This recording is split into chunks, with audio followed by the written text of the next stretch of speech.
असा अन्याय सरकारने करायला नाही पाहिजे एखाद्या मराठा समाजाच्या गोरगरिबांच्या लेकरांवरती। तुम्ही कितीही प्रयत्न केले, आरक्षण फडणवीस साहेब मी घेणार आहे, मुंबईला येणार आहे, उद्या 7 वाजता, उद्या 27 तारखेला 10 वाजता आम्ही सगळे मराठी मुंबईकडे कूच करतोय। यापूर्वी परवानगी मागितली होती का? सरकारनं परवानगी दिली होती का आझाद मैदानासाठी? सगळं मागितलेलं आहे, तिथल्या टीमा सगळे काम करतात, व्यासपीठ उभारायचं काम चालू आहे। म्हणजे परवानगी दिली होती अगोदर सरकार? असं तवाच करायलेत ना मुंबईला, उगाच करायलेत का? दिलीच ना परवानगी।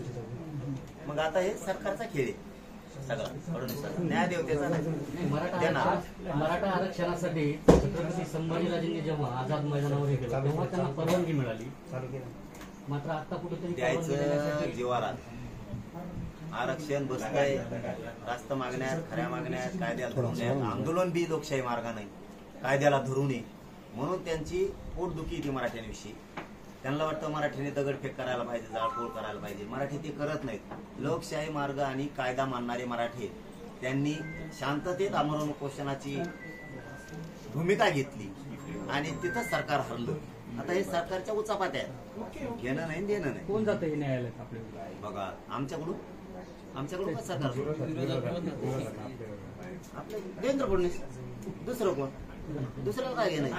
दुसऱ्याला वाटतं व्हावा कल्याण। आज ओएसडी आले होते आणि आज निकाल आता काय ते डाव असू शकतो, पण मी आहे ना षडयंत्र थोडा योग नाही समजा असू शकतो, त्याचं काय सांग? डाव करून सुरू झालं ते तर पहिल्या दिवसापासून सुरू येतं, कालचं जुळलं नाही। ते गैरसमज नेरेटिव्ह पसरवण्याचा प्रयत्न केला, गरीबाला आरक्षण द्यावं लागेल म्हणून नाही बोलून मला आरोपीच्या पिंजऱ्यात उभा केलं, तिथं त्यांच्याच कार्यकर्त्यांनी केलं। ते त्यांच्या लक्षात आलं, लोकांनी सांगितलं आमच्या आई बहिणीला अंधतावा तुम्ही पुढे गेले, आम्ही तर नाही बोलून आमच्यावर आरोप करायला लागला तुम्ही, त्यामुळे तिथं हारले। मग आता नवीन मान्य न्यायालयात गेले, मान्य न्यायाधीशाने लगेच काय सांगितलंय, कारण ती ऑर्डर आपण बघितली नाही, काय काय सांगितलंय, त्याच्यामुळे त्या ऑर्डरवर आमचे वकील बांधव जातील सगळे, न्याय मिळणार आम्हाला। गणपती उत्सवात कारण सांगितलंय रहदारी गर्दी होईल, त्याच्यामुळे नाही मग तसं कारण सांगते ना, सरकारला उभा आहे, अडथळा होणार नाही असे नियम देईन न्याय देवता, पण करू नका म्हणून उपोषण असं न्याय देवता किंवा न्यायालय म्हणू शकत नाही। कारण सांगतील की तुम्ही एवढेच लोक जा, हे तर नियम असतील ना, अडथळा निर्माण होणार नाही असं तुम्ही जे सांगता ते नियम करतो, पण तुम्ही उपोषण आझाद मैदानाला करू नका असं न्याय देवता नाही म्हणू शकत। तुम्ही अर्ज जरी केला असला तरी तुम्हाला आंदोलन कोणत्या ठिकाणी करायचं किंवा करायचं नाही सरकार ठरव असे सुद्धा तिथं म्हटलं नाही असं सरकार कवा मालक झालं, असं कसं होईल? असं नाही होऊ शकत। सरकार कसं ठरवी? न्याय देवता एवढे मोठे लोकांचा आधार आहे, आधार तुटल मग तर सरकार ठरेल म्हणलं, मग उद्या सर लोक कापून टाकी सरकार। पाटील दाद मागूनही ऑप्शन म्हणून आझाद मैदानाऐवजी इतरस्त मैदान दिले तर तुम्ही तो ग्राह्य धरणार का स्वीकारणार आहे का? आझाद मैदान का नाही? तुम्ही प्रश्न काढा, आझाद मैदान का नाही? खारघरचा पर्याय दिला तर तुम्ही पण का?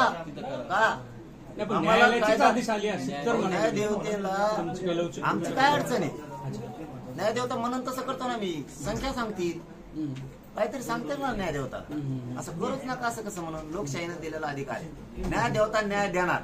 मी सांगतो तुम्हाला, आमचे वकील बांधव सुद्धा जातील आता 100% न्याय देवता आम्हाला सुद्धा न्याय देणार आणि आमचा विश्वास आहे न्यायालयावरती, न्यायदेवतेवरती 100% आम्हाला तुमचे परवानगी देणार। तुमचे वकील तातडीने दाद मागणार न्यायालयात जाणार, तातडीनं जाणार, का नाही जाणार? आम्हाला अधिकार आहे। पाटील परवानगी अगोदर दिली होती का आझाद मैदानाची?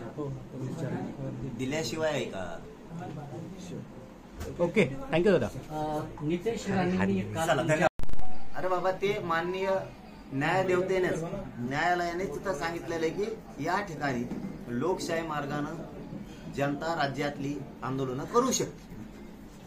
आम्ही सुद्धा लोकशाही मार्गानं कायद्याला, संविधानाचे सगळे नियम पाळून त्या ठिकाणी आमरण उपोषण करतोय। आम्हाला कसं काय नाकारलं जाईल? म्हणजे या राज्यात 2 कायदे आहेत का सरकारकडं? न्यायदेवतेला नाही म्हणत मी, सरकारकडे 2 कायदे आहेत का? तुम्ही म्हणताल तसंच एक आणि न्यायदेवता म्हणून तसं एक. न्यायदेवतेने तर सांगितलंय तिथं न्यायालयाने की इथं आंदोलन करू शकतात सामाजिक. तिथंच चाललोय आम्ही. सरकारने किती आडकाठी केली त्याच्या जीवावर आले देवेंद्र फडणवीसांचे. आरक्षण द्यायचं कारण आमच्या खऱ्या मागण्यात रास्त मागण्यात कायदेशीर आहेत त्यांच्या जीवावर आले म्हणून ते असं करतात. आम्ही हटणार नाही. न्याय देवता न्याय देणार. तुमच्या 100% जाणार. आमची बाजू न्यायदेवतेला ऐकून घ्यावं लागत. आम्हालाही न्याय द्यायला लागत. आम्ही सगळे नियम पाळून न्यायदेवतेला आजच सांगतो न्यायालयांना आम्ही तुमचे सगळे नियम त्याचा सन्मान करू. आझाद मैदानात आंदोलन शांततेत उपोषण करणार, आमरण उपोषण करणार आणि मी 29 ऑगस्टला आझाद मैदानाला येणार आहे. पाटील 2 आठवड्यानंतर सुनावणी ठेवलेली न्यायालयानं. आता 15-16 घंटे राहिले असतील. नाही असं नाही होत. आम्ही न्यायदेवता न्याय देणार. आमचे वकील बांधव जातील न्यायाच्या निर्णयावर त्या प्रक्रियेवर मला काहीही बोलायचं नाही. न्याय प्रविष्ट येते आता त्याच्यामुळे आमचे बांधव वकील बांधव सगळे जाणार आणि परवानगी मान्य न्यायदेवता देणार. मुंबईत समजा 2-3 दिवस लांबली समजा कोर्टानं काही याची दिलं. न्यायदेवतेवर मी बोलणार नाही पण सरकारला सांगतो मी उद्या येणार आहे.